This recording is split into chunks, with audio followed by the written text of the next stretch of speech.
नमस्ते प्रिय मित्रों। जैसे कि पहले मैंने आपको बताया था कि मेरी काफ़ी ख़राब कुंडली है और आज मैं बताने वाली हूँ चंद्र और केतु की युति जो मेरे कुंडली के चतुर्थ भाव में है। और चतुर्थ भाव में होकर चंद्र जो है मेरे अष्टमी 8th लॉर्ड है। तो इसका मेरे जीवन पे क्या असर हुआ है, किस तरह मेरे जीवन में कष्ट और संघर्ष हुआ है, आज मैं उसके बारे में बताऊंगी। चतुर्थ भाव जो है हमारी मन की शांति, घर, आराम, सुख, माता से मिलने वाला सुख, हमारा बचपन और हमारी जो गाड़ी है या घर है, इन चीज़ों से जो मिलने वाला सुख है और जो प्यार है, हमारे आसपास पड़ोस, ये चीज़ें हमारे चतुर्थ भाव से दिखाई देता है। तो मेरे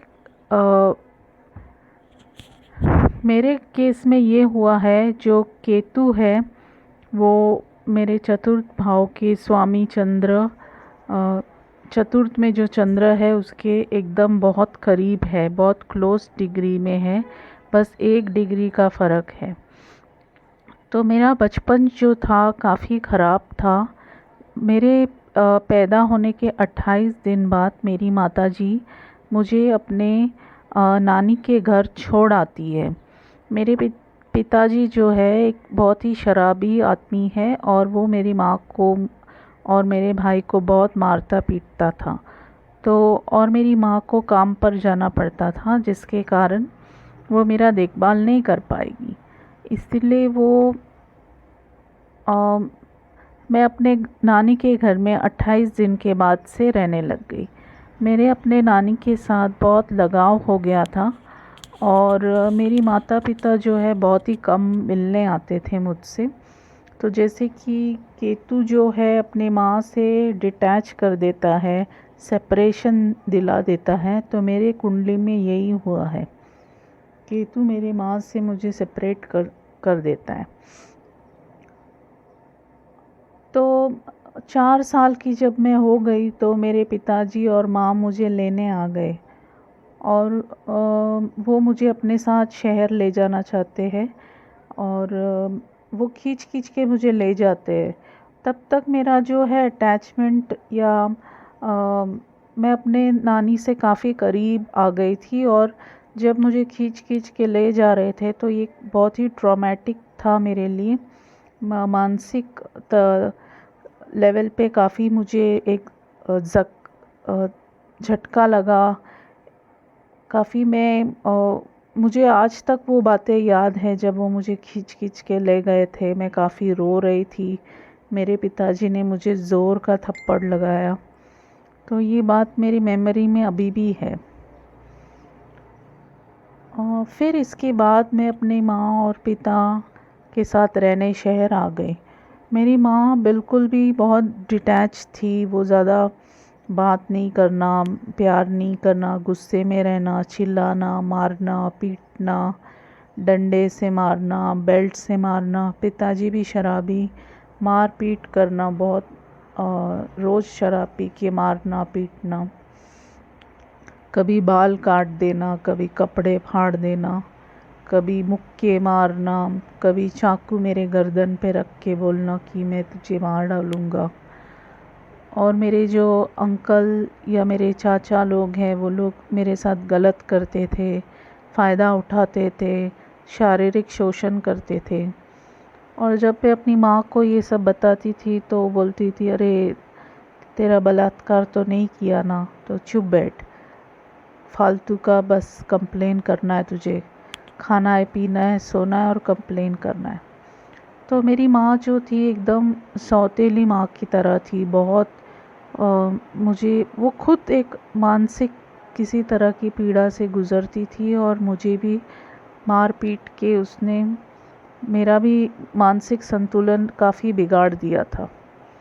बस मेरे पिता की देहांत हो गई फिर, और 24 साल में मेरी माँ ने ज़बरदस्ती मेरी शादी करा दी। अब मेरा और मेरे पति का नहीं जमता था। मेरे पति को ड्रिंकिंग का आदत है, स्मोकिंग, पैसे उड़ाना। तो मैं कंप्लेन करती थी मेरी माँ को, शिकायत करती थी पति के बारे में, तो वो फ़ोन काट देती थी या बोलती थी तू सब झूठ बोलती है।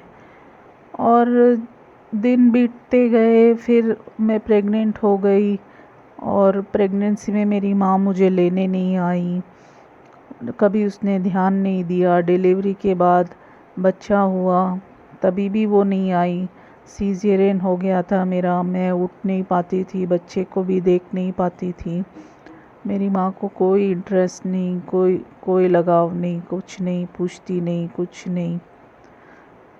इतना तक कि मेरा जो प्रॉपर्टी का हिस्सा है जो दहेज में उसने प्रॉमिस किया था मेरे ससुराल वालों को, वो तक उसने देने के लिए मना कर दिया। फिर मेरे ससुराल वाले मुझे तंग करने लगे, बोलने लगे कि तुम झूठी हो, तुम्हारी माँ झूठी है, तुम लोगों ने फंसा कर शादी किया, पहले बड़े बड़े दावे किए थे, बड़े बड़े प्रॉमिसेस किए थे, कुछ भी नहीं है। तो फिर ससुराल से भी मैं परेशान हो गई और बचपन भी पूरा मेरा ख़राब गया। माता मुझे बस कष्ट देते जा रही है, कष्ट देते जा रही है। मेरा हिस्से का प्रॉपर्टी भी उसने रख लिया है। ऐसे दिन बीतते गए और फिर मैं काफ़ी बीमार होने लग गई। मुझे डॉक्टर्स ने बताया कि मुझे ऑटो इम्यून डिसऑर्डर है। इस डिसऑर्डर के चलते जो मेरे बॉडी के सेल्स हैं वो मुझे अटैक कर रहे हैं।